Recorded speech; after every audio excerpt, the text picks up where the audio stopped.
बिस्मिल्लाहिर्रहमानिर्रहीम, अस्सलाम वालेकुम एंड वेलकम बैक। अभी हमने प्रीवियसली लेक्चर में देखा था कि हम फाइनेंशियल रेशियोज़ को हम पढ़ रहे थे और उन्हीं रेशियोज़ के हमने काफ़ी सारे रेशियोज़ का किस तरह से कैलकुलेट होते हैं और उनके क्या इंटरप्रिटेशन होती है उसको हमने देख लिया था। अब हम आगे से बाकी रिमेनिंग रेशियोज़ जो हमारे मौजूद हैं कुछ उनको हम देख रहे हैं। हम अब देख रहे हैं डेट रेशियोज़, विच मीन्स कि हम इससे प्रीवियसली काफ़ी सारे रेशियोज़ देख चुके हैं। ये डेट रेशियो हमें शो करता है कि या इसे हम सॉल्वेंसी रेशियो भी कहते हैं। ये शो करता है कि कंपनीज किस तरह से अपनी लाइबिलिटीज़ को पे ऑफ कर सकती हैं बाय यूजिंग इट्स एसेट।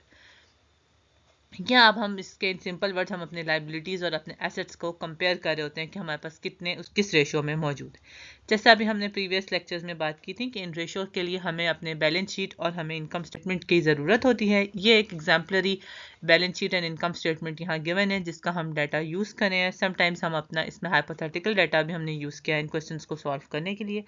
आप इससे आपके पास जो भी रिक्वायर्ड क्वेश्चन होगा आप वहाँ से वो डाटा यूज़ करेंगे इन रेशो के लिए।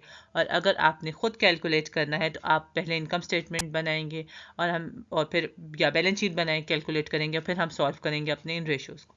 हमें एक बात सिंपली से पता है जो हम अपने प्रीवियस अकाउंटिंग के लेक्चर्स में देख चुके थे कि हमारे पास हमें पहले सबसे इनकम स्टेटमेंट बना रहे होते हैं, उसके बाद हम अपने जो हमें नेट इनकम रिजल्ट आ जाता है उसे हम अपने रिटेन्ड अर्निंग में यूज़ कर रहे होते हैं। वहाँ से जो फाइनली हमें रिटेन्ड अर्निंग की वैल्यू आती है और हम उसको अपने बैलेंस शीट में ट्रांसफ़र करते हैं। यानी ये 3 सीरीज़ के टेबल्स या 3 एनालिसिस फाइनेंशियल स्टेटमेंट्स हैं वो इंटर रिलेटेड हैं और एक के रिजल्ट हम अपने सेकंड टेबल में यूज़ करते हैं और उसके बाद उसके रिजल्ट हम अपने थर्ड टेबल में यूज़ करते हैं। अगर आपने इसी तरह से बनाना हो तो पहले आपको रेशियो एनालिसिस से पहले ये सारा डाटा मौजूद होना चाहिए आपके पास ताकि आप अपना रेशियो एनालिसिस कर सकें। तो these are just exemplary balance sheet and income statement. So आप अपनी अकॉर्डिंगली इन डाटा को यूज़ करके प्रैक्टिस कर सकते हैं या आप देख सकते हैं कि आपके पास जो भी डाटा मौजूद हो आप उसके अकॉर्डिंगली सॉल्व कर सकते हैं। यहाँ हम सबसे पहले देख रहे हैं debt to asset ratio, which means कि हम कंपेयर कर रहे हैं कि हमारे पास कितनी एसेट्स हैं हमारी लाइबिलिटीज़ को पे ऑफ करने के लिए। यानी क्या आप देख सकते हैं यानी सिंपल वर्ड्स कि हमारे एसेट्स क्या इतने मौजूद हैं हमारे पास कि हमारे लाइबिलिटीज़ को पे ऑफ कर सकते हैं या नहीं। हम इस चीज़ को ये एनालिसिस करते हैं यहाँ से।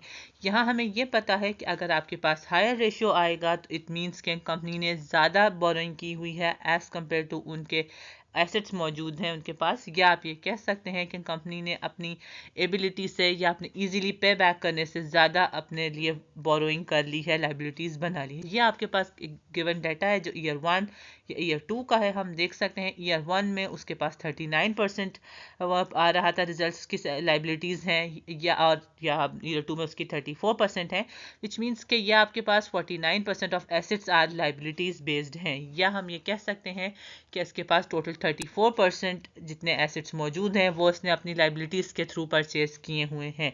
सो इन रूल ऑफ थंब कि ये एसेट्स जितना ज़्यादा बड़ा होगा उतना ही कंपनी के लिए ख़तरे की बात है, उतनी ही इट्स मीन्स कि कंपनी ने अपनी ज़्यादातर एसेट्स को अपनी लाइबिलिटीज़ पे परचेज किया हुआ है। सो जितना ये रेशो लोअर साइड पे होगा या स्मॉलर रेशो होगा उतना ही ये बेटर रिजल्ट करेगा। अगर हम ईयर 1 और ईयर 2 में कंपेयर करें तो हम कह सकते हैं कि कंपनी ने ईयर 2 में बेटर सिचुएशन कर ली है कि उसके ईयर 2 के रिजल्ट्स कम आ रहे हैं। देन हमारे पास आ जाते हैं debt to equity ratio. Previously हमारे पास डेट टू एसेट रेशो था जिसमें हम अपनी लाइबिलिटीज़ को अपने एसेट्स के साथ कंपेयर कर रहे थे। यहाँ हम अपने लाइबिलिटीज़ को कॉमन स्टॉक इक्विटी के साथ करें। बी वेरी क्लियर कि यहाँ हम सिर्फ अपनी कॉमन स्टॉक इक्विटी ही लेंगे, हम अपनी टोटल इक्विटी या हम अपने प्रेफर्ड स्टॉक वाले पोर्शन को नहीं इंक्लूड करेंगे। और अगर आपके पास कॉमन इक्विटी ही आपकी टोटल इक्विटी है तो आप सिंपली उसको यूज़ कर सकते हैं। ये एक हमारे पास एक हाइपोथेटिकल एग्जांपल है जिसमें हमने देखा है कि हमारी टोटल लाइबिलिटीज़ मौजूद हैं एंड हमारे पास इसमें हमारे टोटल यानी कॉमन स्टॉक की डाटा है जिसका रिजल्ट हमारे पास 5 आ रहा है, विच मीन्स ये शो करता है कि कंपनी ने $5 का डेट लिया है अपनी ईच $1 इक्विटी पर। यानी जो उसने $1 की इक्विटी अपने शेयर होल्डर्स के साथ जनरेट की हुई है उस $1 के ऊपर उसने $5 का लोन लिया हुआ है।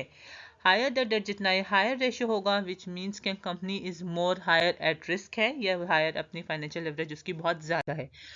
यहाँ आप अगर देख सकते हैं इन सिंपल वर्ड्स अगर हम कहें कि यह आपका मेजर करता है अपनी प्रोपोर्शन ऑफ लाइबिलिटीज़ को जो कॉमन स्टॉक के साथ डील करते हुए आ रही हैं, ये उसका रेशियो है यहाँ पर, आपके पास जिसने जैसे अभी हमने बात की कि ये इसका रिजल्ट ये शो करता है कि आपका जो भी रिजल्ट आ रहा है विच मीन्स कि उतनी अमाउंट ऑफ का लोन उसने एक शेयर होल्डर्स इक्विटी पे $1 ऑफ शेयर होल्डर इक्विटी पे लिया है। जैसे अगर हमारा प्रीवियस रिजल्ट 5 आ रहा था विच मीन्स कि उसने $5 का लिया है which very much highly risky business. अगर आपका इसमें से रिजल्ट का रूल ऑफ थंब जनरली अगर आपके पास 2 से 2.5 के दरमियान आए तो ये एक गुड कंसिडर किया जा रहा है। देन अगर हम आ जाते हैं हमारे पास रिजल्ट में, अगर आप इन्हीं दो ईयर 1 और ईयर 2 के रिजल्ट्स को कंपेयर करें तो एक में 97 है और एक में हमारे पास 0.97 आ रहा है और एक में 0.52 आ रहा है। इन दो में अगर आप ये 2 ईयर का रिजल्ट कंसिडर कर लें तो ईयर 1 में कंपनी एक वेरी हाईली रिस्की इन्वेस्टमेंट पे थी एंड ईयर 2 में यह हमारे पास लो रिस्क कंपनी की तरफ आ गई है और बेटर इन्वेस्टमेंट अपॉर्चुनिटी दे रही है। सो अगर आप ये देख सकते हैं, अगर आप वैसे कंसिडर करें यानी ओवरऑल हम बात देखें या रूल ऑफ थंब देखें तो गुड हमारे पास डेट टू इक्विटी रेशियो वो होगा जो लोअर देन 1 रहे। 2 तक आ जाए तो हम ये उससे हायर हो तो हम कंसिडर हाईली रिस्की रेशो कहते हैं। और अगर ये रिजल्ट नेगेटिव में हो जाए विच मीन्स कि हमारे पास कंपनी ने मोर लाइबिलिटीज उसके पास हैं देन उसके एसेट्स के पास से as compare to assets. So it's very और ये एक बैंक करप्सी की सिचुएशन की तरफ जा रही है विच मीन्स कि उसने बहुत सारे अपने एसेट्स जो खरीदे हैं वो अपनी लाइबिलिटीज पे खरीद लिए हैं एंड वो लाइबिलिटीज उसके पास बहुत ज़्यादा हैं उसके एसेट्स के कंपेरिजन में which leads to at the end वो आपकी बैंक करप्सी की तरफ रिजल्ट को उस कंपनी को बैंक करप्सी की तरफ या बैंक उस फर्म को डिफॉल्ट की तरफ लेके जा रही होती है। So it's in very rare situation, लेकिन आपको बस ये याद होना चाहिए कि आपके पास कौन सी रिस्क की सिचुएशन आ रही है। जितना ज़्यादा ये रेशो होगा उतना ही ये रिस्कियर इन्वेस्टमेंट को शो कर रहा होगा। और अगर आपके पास लेस देन 1 होगा जैसे हमने यहाँ पे बात की ओवरऑल तो ये आपके पास एक गुड है और अगर ये 2 और से हायर आ रहा है तो ये रिस्की। जैसे अभी हमने प्रीवियस एग्जांपल देखी उसमें हमारा 5 आ रहा था तो ये वेरी रिस्की। अगर हम उस कंपनी को और अपनी इस कंपनी को कंपेयर करें यानी कंपनी ए जिसका हमने रिजल्ट 5 आया था और कंपनी बी जिसका रिजल्ट 0.97 है तो उस मीन्स के हम 0.97 को बेटर कंसिडर करेंगे और 0.5 वाले को हम हाईली रिस्की कंसिडर करेंगे। इसके अलावा अगर आप इन्हीं दो ईयर 1 और ईयर 2 में एक सेम कंपनी को करें तो जितना ये छोटा रिजल्ट आएगा उतना ही ये बेटर शो करेगा। देन हमारे पास आ जाती हैं टाइम्स इंटरेस्ट अर्न रेशो, जैसे हम कवरेज रेशो कहते हैं। ये बेसिकली फर्म्स की एबिलिटी को शो करती है कि वो किस हिसाब से अपनी कॉन्ट्रैक्चुअल इंटरेस्ट पेमेंट को कर रही है या कंपनी किस बेटर वे में अपने interest payments on earn debts को डील कर रही है। सिमिलरली हायर वैल्यू को हम कहते हैं कि ये बेटरली एबल अपनी फुलफिल द ऑब्लिगेशंस को कर रही है ये कंपनी। आपके पास इसमें हम कह सकते हैं ये यूज़ कर रहे होते हैं कि इंटरेस्ट टाइम अर्न रेशो जिसे हम कहते हैं और इसको हम कहते हैं अर्निंग बिफोर टैक्सेस के अमाउंट को और डिवाइडेड बाय इंटरेस्ट के अमाउंट को करते हैं। अर्निंग बिफोर टैक्सेस को हम EBIT कहते हैं, समटाइम्स जिसे ऑपरेटिंग प्रॉफिट कहा जाता है या ऑपरेटिंग इनकम कहा जाता है। इट मीन्स कि हम ये वो वाली अमाउंट ले रहे होते हैं जिसमें हमने अभी अपनी इनकम और इंटरेस्ट एक्सपेंस को माइनस करने से पहले या इसमें इंक्लूड करने या इसमें से सेटल करने से पहले हम इसको यूज़ करते हैं। यानी वो इनकम जिसमें हमारे पास अभी टैक्सेस और हमारे पास डिफरेंट तरह के इंटरेस्ट से एक्सक्लूड हो जाती है। वो वाली अमाउंट होती है जिसमें हम इन सिंपल वर्ड जैसे ये नाम शो कर रहा है कि earning before interest and income tax. So हमारे पास इसका रिजल्ट अगर हम देखें कि ये आपके पास एक कंपनी है जिसके आपके पास इंटरेस्ट टोटल हमारे पास आ रही है रेशो 20.9 कंपनी विच मीन्स कि कंपनी 20 टाइम्स इनकम उसकी इंटरेस्ट एक्सपेंस को फुलफिल कर सकती है। So higher is the better result. In simple words अगर हम देखें तो ऑर्गेनाइजेशन की अगर जितना ग्रेटर रेशो होगा उतना ही एक्सेप्टेबल कंसिडर किया जा सकता है और अगर ये बहुत ज़्यादा आ जाए तो यह आपके पास means greater than 2.5 consider acceptable risk को कंसिडर किया जाता है और अगर इससे लोअर आ जाए विच मीन्स कि ये डिफ़ॉल्ट की तरफ जा रही है, अगर लेस देन 2.5 हो तो हम इसे मच मोर रिस्की बिजनेस कहते हैं। जैसे ये एक एग्जांपल है तो ये बहुत ही बेटर सिचुएशन है और अगर हम ये कहें कि ये जस्ट और बिल्कुल बिलो 2.5 आ जाए जितना लो करता जाएगा, अगर कोई दो कंपनी है जिस एक का 20 और एक का 15 है तो हम 15 वाली कंपनी को हाईली रिस्की कंसिडर करेंगे और जबकि 20 वाली को हम एक बेटर ऑप्शन कर रहे होंगे। और अगर इन जनरल आप रूल ऑफ थंब देखें तो हम इसको 2.5 और उससे कंसिडर कर रहे होते हैं, लेकिन अगर आपके रिजल्ट पर डिपेंड करता है कि रिजल्ट किस तरह का आ रहा है। अब हमारे पास आ जाते हैं profitability ratios. Different profitability ratios show करती हैं कि कंपनी अपनी एसेट्स को, अपनी लाइव इक्विटी को या अपने सेल्स को यूज़ करते हुए अपने किस तरह से प्रॉफिट जनरेट कर रही है अपने शेयर होल्डर्स के लिए। सो हमारे पास इसमें डिफरेंट तरह के आ जाते हैं रेशियोज। जो सबसे पहले है ग्रॉस प्रॉफिट मार्जिन, यानी हमारा जो सबसे पहला प्रॉफिट हमने कैलकुलेट किया होता है अपने इनकम स्टेटमेंट में, यानी sales minus cost of good sold equals to gross profit होता है। और इस रिजल्ट को हम कंपेयर करेंगे अपने सेल्स के साथ, ये आइडेंटिफाई करने के लिए कि ये हमारे पास किस तरह का कितने प्रॉफिटेबल है या नहीं, और इसके रिजल्ट को हम मल्टीप्लाई बाय 100 कर रहे होते हैं। आपके पास अगर हम इसकी कैलकुलेशन के एग्जांपल यूज कर लें, जो हमारे पास डाटा मौजूद है, वहां पर हमने उससे देखा कि ईयर 1 और ईयर 2 के दो रिजल्ट्स हमारे पास मौजूद हैं। एक ईयर 1 में 35.2 था और ईयर 2 में ये 34.4 आ गया है रिजल्ट। हमारे पास सेल्स मौजूद है, हमारे पास कॉस्ट ऑफ गुड सोल्ड का डाटा मौजूद है। हमने उन सबको कैलकुलेट करके आंसर यानी टोटल ग्रॉस प्रॉफिट को हमने सेल्स के साथ डिवाइड कर दिया है और हमारे पास एनालिसिस का आ गया, विच मीन्स कि हमारे पास अगर हम देखें तो ये हमारी ईयर 2 में स्लाइटली ये आपके पास नीचे की तरफ गया है या डाउनवर्ड शिफ्ट हुआ है। इट्स मीन्स क्या कंपनी के लिए ये वरीसम बात है, या कंपनी के मैनेजर्स को अपनी इस प्रॉफिट्स पे सेल्स पर ध्यान देने की ज़रूरत है ताकि वो इजीली इसको बेटर सिचुएशन पे कर सकें। इन जनरल जितना ये हायर रेशियो होगा उतने ही अपने शेयर होल्डर्स को अट्रैक्टिव कर रहा होगा। अगर आपके पास किसी कंपनी का अगर ये कोई दो ईयर्स के बजाय आप कंसिडर करें कि ये दो कंपनी ए और कंपनी बी है, तो company A is better situation as compare to company B, यानी 35 वाला ज़्यादा बेहतर होगा एज कम्पेयर टू 34 वाले रिजल्ट से। हमारे पास देन आ जाते हैं ऑपरेटिंग प्रॉफिट मार्जिन, जिसे ऑपरेटिंग प्रॉफिट मार्जिन को हमने प्रीवियसली देखा, हम इसे ऑपरेटिंग इनकम भी कहते हैं एंड हमारे पास इनकम बिफोर टैक्सेस भी कहते हैं। सो इसको हम अपने नेट सेल्स से डिवाइड कर रहे होंगे या टोटल सेल्स से डिवाइड कर रहे होंगे।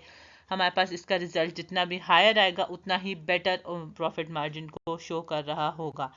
सिमिलरली अगर आपकी कोई कंपनी ए है जिसका 50% आ रहा है और कंपनी बी का 60% है, तो 60 वाली बेटर इन्वेस्टमेंट ऑप्शन है एज कम्पेयर टू 50 कंपनी के। यानी मोर देन जितना आपके पास मोर इज़ बेटर, यानी higher operating margin generally better consider किया जा सकता है। स्टिल इनके रिजल्ट्स डिपेंड करते हैं कि अगर आप दो कंपनी कंपेयर कर रहे हो तो इट्स बेस्ट कि आप उस कंपनी को सेम इंडस्ट्री में कंपेयर करें। कोई दो ऐसी कंपनीज जो कंपेरेबल नहीं है, उनके रिजल्ट्स को कंपेयर करने से आपके कभी भी इन्वेस्टमेंट की अपॉर्चुनिटीज़ बेटर रिजल्ट्स नहीं दे सकती। आप अगर किसी आपने ग्रॉसरी स्टोर को कंपेयर करें तो उसके कंपेटेटर दूसरे ग्रॉसरी स्टोर ही से कंपेयर किया जाएगा। उसको किसी ज्वेलरी स्टोर से या किसी मेडिकल स्टोर से कंपेयर करने पर आपके इन्वेस्टमेंट के ऑप्शंस के रिजल्ट्स नहीं आ सकते। इसके बाद हमारे पास आ जाता है net profit margin. Net profit margin में हमारे पास अर्निंग यानी फाइनल प्रॉफिट होता है जिससे हम अपने सेल्स के साथ कंपेयर कर रहे हैं, या आप ये कह सकते हैं कि आपके पास हम उसको उस चीज़ से हम देख रहे होते हैं कि जो फाइनल अर्निंग प्रॉफिट हैं जो स्टॉक होल्डर्स या कॉमन शेयर होल्डर्स के डिस्ट्रीब्यूशन के लिए या उनके लिए प्रॉफिट अवेलेबल है, उसको डिवाइडेड बाय हम सेल्स कर रहे होते हैं, तो हमारे पास आंसर आ जाता है नेट प्रॉफिट मार्जिन का। इसी तरह से गुड मार्जिन कंसिडर की जा सकती है कि आपके पास नंबर 1 इंडस्ट्री पर डिपेंड करती है, जो हमने हमेशा बात कर रहे हैं, लेकिन रूल ऑफ थंब कि जितना 10% प्रॉफिट मार्जिन आप कंसिडर करते हैं कि वो गुड है, 20 हम उसके पास या एवरेज कंसिडर कर होते हैं 10 वाले को, 20 वाले को हम गुड कह सकते हैं या हाईली बेटर कह सकते हैं, और अगर बिलो या मार्जिन 5 आ जाए तो हम इस प्रॉफिट को लो कंसिडर किया जाता है। इन सिंपल वर्ड्स, जितना हायर प्रॉफिट होगा उतना ही ये बेटर रिजल्ट्स को शो कर रहा होगा।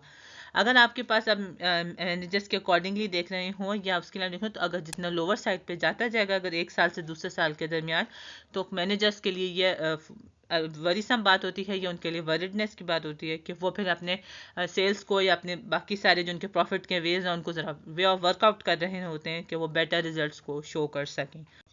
हमारे पास नेक्स्ट आता है अर्निंग पर शेयर, विच मीन्स कि आपके पास ये शो करता है कि कितनी कंपनी बना रही है मनी या कितनी वो मनी जनरेट कर रही है for each shareholder stocks, and it's widely used metric as estimating corporate value के लिए यूज़ किया जाता है। जनरली कंसिडर किया जा सकता है जितना हायर ईपीएस का हो उतना ही कंपनी को प्रॉफिटेबल आ सकता है। स्टिल ये आपके पास कंपनी ये अर्निंग पर शेयर रेशो से आप कोई भी कंपनी का एनालिसिस में इतना वेल डिफाइंड एनालिसिस नहीं कर रह सकते इसमें, क्योंकि ये आपकी कंपनी को मीनिंगफुल वे में रिजल्ट्स को नहीं दे सकती। इसके लिए इसमें आप सिर्फ, क्योंकि हर कंपनी अपने अलग स्टॉक्स उसके मौजूद होते हैं, हर कंपनी ने अपना अलग वे आउट बनाया हुआ होता है, अपने शेयर होल्डर्स के लिए अपना अलग प्लान होता है, सो ये रिजल्ट्स आपको बहुत बेटर कंपनी की इन्वेस्टमेंट अपॉर्चुनिटीज़ के लिए नहीं दे सकते अर्निंग पर शेयर रेशो। इससे आप सिर्फ ये एनालिसिस कर सकते हैं अपनी कंपनी के लिए कि कितनी अमाउंट हमारे पास एग्जिस्ट कर रही होती है।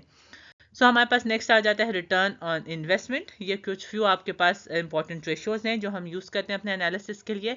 रिटर्न ऑन इस इन्वेस्टमेंट को हम ROI भी कहते हैं, विच मीन्स कि हम अपनी ऑपरेटिंग इनकम को डिवाइड कर रहे होते हैं टोटल कैपिटल इन्वेस्टेड से। यहाँ हमारे पास रिजल्ट आ रहा है 33%। ये एक हाइपोथेटिकल एग्जांपल है, विच मीन्स क्या ये शो ये करती है कि हाउ एफिशिएंटली कंपनी अपनी इन्वेस्टमेंट को यूज़ करते हुए अपनी प्रॉफिट को जनरेट कर रही है। आपके पास जितना ये ज़्यादा बेटर होगा उतना ही एक्सीलेंट कंसिडर किया जाएगा। अगर ये 5% है तो हम इसको गुड कंसिडर करते हैं, और अगर ओवर 20 आ जाए तो ये सबसे बेस्ट बात होती है। वही बात जो हमने प्रीवियसली स्लाइड में कही कि ये हम 5 को बेटर या 20 को एक्सीलेंट, हमने इस बात से के ऊपर ही डिपेंड करेगा कि हमारी किस चीज़ की कंपनी है। उसके बाद हम ये एनालिसिस कर सकते हैं कि 5 हमारे पास गुड है या 20 है में बेटर होगा। अगर कोई ऐसी कंपनी है जिसमें के लिए हमारे पास हमारी कोई ऐसी फर्म है जिसमें हम अगर पास बहुत डिफरेंट रेयर इन्वेस्टमेंट का है, तो उस केस में हम उसको कोई ऑपोजिट बात के भी हम कंसिडर बेटर बात कह सकते हैं। देन हमारे पास आ जाते हैं रिटर्न ऑन टोटल एसेट या रिटर्न ऑन एसेट, जिसको हम ROA भी कहते हैं। ये फॉर्मूला हमारे पास होता है नेट इनकम को डिवाइडेड बाय हम टोटल एसेट कर रहे होते हैं। ये आपको शो करता है कि how efficiently company is using its asset to generate profit. इसी तरह से आपके पास वही रूल जो हमने पहले से कहा कि आपके पास 5 से हो तो हम इसे गुड कंसिडर करते हैं और 20 को एक्सलेंट करते हैं, विच मीन्स के बेटर इज मोर गुड। जितना ज़्यादा होगा उतना ही बेटर रिजल्ट को कंसिडर किया जाएगा। और ये सारे return on asset, return on investment और अदर रिटर्न ऑन इक्विटी जो हम आगे नेक्स्ट देख रहे होंगे स्लाइड पर, वो सेम कंपनी को या सेम इंडस्ट्री के कंपैरिजन ही के लिए बेटर आपको शो करेगा सेम सेक्टर में। हमारे पास अगर एक कोई सॉफ्टवेयर की कंपनी होगी और कार मेकिंग की कंपनी होगी, उसको हम कंपेयर करके अपने एनालिसिस पे रिजल्ट को शो नहीं कर सकते या रिजल्ट को डिफाइन, अपनी इन्वेस्टमेंट की अपॉर्चुनिटी को डिफाइन नहीं कर सकते। यहाँ पर अगर हम कोई एग्जांपल देख लें कि आप इससे, हमारे पास एक एग्जांपल है जो 60% शो 80% या आप 8% शो कर रहा है, दूसरा 9% शो कर रहा है, तो इट्स मीन्स के 9.3 वाली एक बेटर ऑप्शन है एज कम्पेयर टू 8% वाली। लेकिन अगर ये आपके पास उसी वक्त ही हमने उसको कंसिडर किया है कि जब ये आपकी सेम इंडस्ट्री में होगी या आपके पास सेम कंपनी है, डिफरेंट ईयर्स में हम कह सकते हैं कि 3 जब ये 9.3 आ गया तो ये बेटर हो गई है as compare to previous year. या आप ये कह सकते हैं कंपनी ए और कंपनी बी है, तो मीन्स के कंपनी बी के 9.3 is a better investment option. Then हमारे पास आ जाता है return on equity. Return on equity हमारे पास शो करता है कि ये जिसे हम ROE भी कहते हैं, नेट इनकम को हम डिवाइड करते हैं टोटल शेयर होल्डर्स इक्विटी से। ये आपके पास एक हाइपोथेटिकल एग्जांपल है जिसका रिजल्ट 40% आ रहा है। हमने वही रूल यूज़ करना है कि ये 15 से 20 के दरमियान हो तो ये गुड कंसिडर कर सकते हैं, और अगर ये मोर देन 20 हो तो हम इसे बेस्ट ऑप्शन को कहते हैं। ये आपको शो करता है कि हाउ एफिशिएंटली कंपनी अपनी इक्विटी को यूज़ करते हुए अपने प्रॉफिट जनरेट कर रही है। ये सारे रेशियोज हमारे पास जितने भी आ रहे हैं, ये आपकी कंपनी की प्रॉफिटेबिलिटी को शो कर रहे होते हैं कि वो कंपनी किस तरह से बेटर प्रॉफिट अर्न कर रही होती है। ओवरऑल यहाँ पर हमारे ये रेशियोज के ख़त्म होते हैं एनालिसिस में। ये रेशियोज आपको बेसिकली कंपनी के लिए हमने जितने भी रेशियोज पढ़े हैं, ये liquidity ratio, activity ratio and debt ratio, ये सारे आपके पास शो करते हैं कंपनी के रिजल्ट्स को बेटर ऑप्शन देने के लिए, अपनी इन्वेस्टमेंट की बेटर अपॉर्चुनिटीज़ के लिए, शेयर होल्डर्स के इंटरेस्ट के लिए, या कंपनी के मैनेजर्स के लिए कि वो इस रेशोज़ को यूज़ करते हुए कंपनी के अपनी एनालिसिस कर सकते हैं या अपनी कंपनी को बेटर इन्वेस्टमेंट अपॉर्चुनिटी के तौर पे कंसिडर करवा सकते हैं। ये लास्ट के 2 पेजेस आपके पास सम ऑफ रेशियोज़ का लिखा गया है, जहाँ पर सारे रेशियोज़ को कंबाइन एक जगह पर मेंशन है।